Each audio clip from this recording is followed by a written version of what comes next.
धुळे सोलापूर महामार्गामध्ये 70 कोटी रुपयाची रक्कम 70 कोटीवरून यामध्ये बनावट कागदपत्र तयार केली, बोगस कागदपत्र तयार केली। 240 कोटीची वाढ झाली, एकूण रक्कम झाली 310 कोटी रुपये। बनावट कागदपत्र तयार करून रक्कम उचलली 75 कोटी रुपये। मी तारांकित प्रश्न टाकला। तारांकित प्रश्नात सरकारला मी विनंती केली की याच्यामध्ये SIT नेमवा, याची चौकशी करा।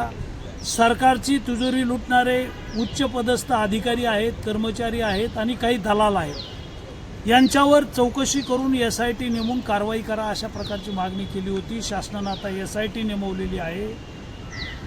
1 मार्च ते 17 मार्च 2025 48 दिवसामध्ये 154 बनावट आदेश निघाले। दुसरे आदेश 17 एप्रिल एकाच दिवशी 50 आदेश निघाले आणि हे 300 कोटी रुपये 310 कोटी रुपये उचलण्याचा प्लान होता, भ्रष्टाचार करण्याचा प्लान होता, सरकारची तिजोरी लुटण्याचा प्लान होता। शेतकऱ्यांनी माझ्याकडे तक्रार केली आणि या तक्रारीच्या आधारे मी तारांकित प्रश्न लावला। आता त्याची SIT नेमवली। कोणत्या अधिकाऱ्यांनी खोटे शिक्के तयार केले, कोण कर्मचारी होते, कोण दलाल होते, या सगळ्या प्रकरणाची चौकशी करून ज्यांनी 75 कोटी रुपये उचललेले आहेत त्यांच्या सातबारावर बोजा टाकणे, त्यांची मालमत्ता जप्त करणे, या संदर्भात मी जिल्हाधिकाऱ्यांना पत्र दिलेलं आहे, जिल्हा पोलीस प्रमुखांना पत्र दिलेलं आहे आणि चौकशीची मागणी केलेली आहे।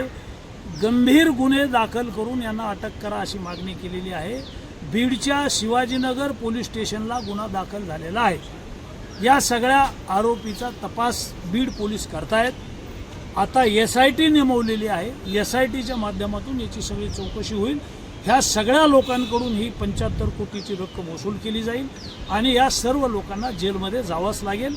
यांना कठोर शिक्षा झाली पाहिजे अशी माझी मागणी आहे।